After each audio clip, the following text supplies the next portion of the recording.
I am beginning to believe in voodoo magic. Okay, I'm beginning to believe that there is something deeper at play. That there is some sort of unseeable force that is controlling everything that's happening and just fucking hates Harry Kane. Okay.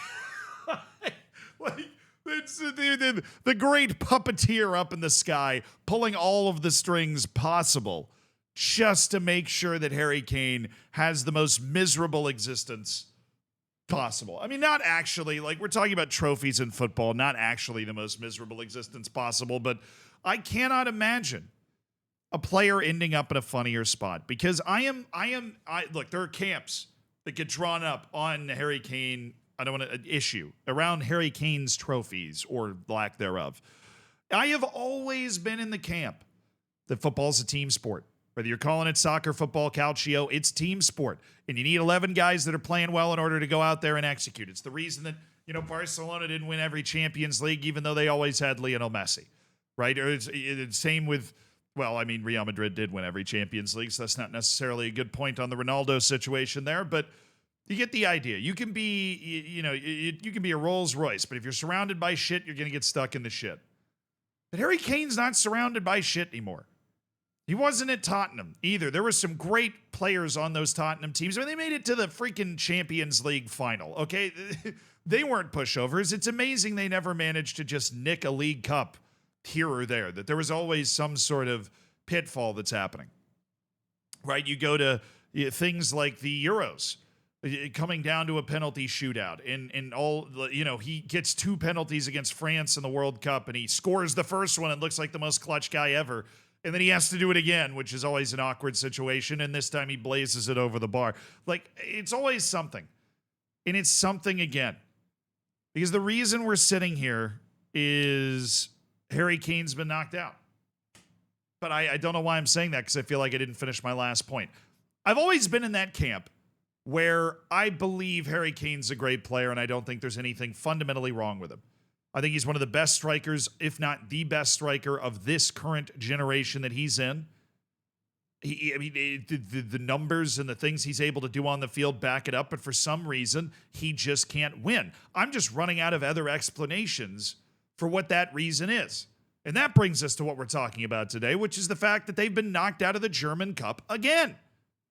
This is the same Bayern Munich that won everything all the time. The same Bayern Munich that dominated Germany for a decade. Teams rarely got close to them, and even when they did, they choked, like Borussia Dortmund the year before Harry Kane got there. It was clear that Bayern Munich was on a bit of a downswing when Harry Kane came in. But I mean, it's Bayern. This is one of those teams that you can manage and win more trophies than you have losses. The classic Zinedine Zidane stat, right? Bayern Munich's one of the few teams, Juventus from a couple of years ago, Manchester City until a month ago, that you can legitimately have an aim that looks like that. You can attempt to play at that level. And they went out and they desperately wanted Harry Kane, and they got him. And I thought it was a match made in heaven. You lose Lewandowski, you've got a gaping hole looking for a world-class striker. You go add one of the other world-class strikers on the face of the earth in a very small club of guys that can play at that level consistently. And Harry Kane's been amazing. Look, he has 50 goals in 44 matches. 50 goals in 44 matches. He's 31 years old, turned in the end of July, and he's got 69 goals and 103 appearances for England. That is the all-time record, by the way. For the team that invented the sport, he has the all-time goal-scoring record. The man has 213 Premier League goals, which, if I remember right, it's like second all-time or something, right? It's a ridiculously high number of goals. I don't care what type of player you are. If you put up those types of numbers, that kind of consistency over that long of a period, you're unlucky to have not won anything. But what is the odds percentage on him having never won a trophy? Ever. Because it's stuff that's out of his control. In this cup, in this match in the German Cup, was the latest example of stuff that just doesn't happen happening when Harry Kane's trying to actually get it. Manuel Neuer. How long has Manuel Neuer been the guy? One of, if not the best goalkeeper on the planet. I think he, at his peak, is the greatest goalkeeper of all time. Is somebody that played goalkeeper growing up. I was the backup goalkeeper for the 6th best high school team in the country in the United States, which means I was kind of just there as a locker room presence and vibes. I've referred to myself as the Johnny Evans of Central Florida. You know, I provided the vibes. I got to play some. It was fun. I had a great time. Right, but I loved goalkeeping. I loved getting hit by the ball. Don't read into that. And look, Manuel Neuer was the guy I tried to emulate. You try and copy his moves. You're like, how did he see that coming? How did he read that particular play? How did he get to that particular angle? He's the GOAT. He's also been playing for a really long time. Manuel Neuer's 38 years old. He's like more than 7 years older than Harry Kane. Come back from multiple injuries, sure, but he's played a ridiculous number of matches. When do you think was the first time that Manuel Neuer got a red card ever? Well, I mean, ever in a senior club sense. I'm sure he might have gotten one when he was 12 or 13 or something. But in his official professional career, his first ever red card happens in the German Cup, in the DFB Pokal. And that's already after. It's a brutal draw. Bayern Munich is drawn against Bayer Leverkusen. They end up losing the match 1-0. And your iconic talismanic goalkeeper gets his first ever red card in the 17th minute of that match. And you still only lose it 1-0. I mean, if that happens to you in Football Manager, you just chalk it up to, well, I got unlucky. I got really unlucky. You know, I thought we had it. I thought we were in the right spot, and we did a lot of the right things. We just got unlucky.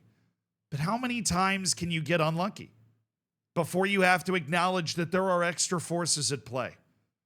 That Daniel Levy, in order to have some sort of, in order to have an incredibly financially stable Premier League club that makes him money, he made some deal with the devil that cursed everybody that ever crossed through those doors and went and played for Tottenham in the first place. Do you have any other better explanation? Because there is none. I mean, even down to the fact that Harry Kane had a move to Manchester City seemingly all lined up that just disintegrated for, who knows what. The only reason they didn't really pursue that is because all of a sudden they realized Erling Haaland was going to be available. And he had that release clause that had been worked into his contract, and they were going to be able to get, it's Harry Kane's luck that the best dominant team in England that's just gobbling up all of the trophies like Thanksgiving dinner just happened to have a legacy player, a nepotism player, the son of one of their other players, become the greatest striker of the next generation, and also have a release clause that makes, turned it into a Dollar General type bargain. And so Erling Haaland walks in, and all of a sudden Harry Kane's not going to be able to play for the dominant English team, but he wants to go win, so he's going to go to Bayern Munich. The only reason he goes there is because Real Madrid is so busy spending massive amounts of money on another English superstar, right? Not only are they angling for Kylian Mbappe, but grabbing Jude Bellingham. And so, boom, there he goes. At Bayern Munich, Harry Kane ready to go. Wins goal scorer of the season. They finish third, behind a Bayer Leverkusen team that goes unbeaten. The first unbeaten season in German history ever. Bayern Munich had more points last year than they did the year before. Except last year they didn't win the league because they had Harry Kane. They got knocked out of the DFB Pokal super early. They had a good run at the Champions League. There's no shame in not winning the Champions League when you're named anything other than Real Madrid. And now he's out of the DFB Pokal again. Now I don't know if I want to jinx it or not because I don't know what would be funnier. I will say that Bayern Munich is top of the league right now. They're on 30 points. Yet somehow they've run into an Eintracht Frankfurt team that seems to be having a Leverkusen-esque season where they're on 26 points from 12 matches. Leverkusen is still lurking as well. There's 34 matches to play in this season, and Bayern Munich is certainly not out of the woods on that yet either. Champions League, Bayern Munich's not exactly been inspiring. They've got some work to do if they want to finish top 8. But there are 3 trophies. If you don't win anything the previous year, there are 3 trophies that you can win. Which reminds me, he also lost the Super Cup. First match with Bayern Munich last year, Harry Kane lost the Super Cup. Because of course he did. It should be impossible for a player that's been this good for this long to have not won anything. And yet, it has happened again. And we will have to wait at least until the end of the season to see if Harry Kane can finally shake off the voodoo and win a trophy. And based off the way this title race is looking early, things could get nervous down the stretch.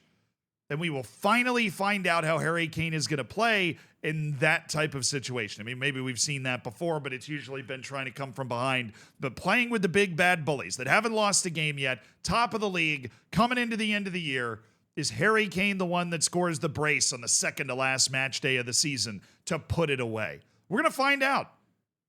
The honest to goodness answer, though, is I feel like we've never even been able to put Harry Kane in that sort of position. You know, he's been there in an England shirt, obviously, but in a club sense, to figure out if he's made of the right stuff. But it just continues to get more egregious. Honestly, the Manuel Neuer red card is what fully did it for me.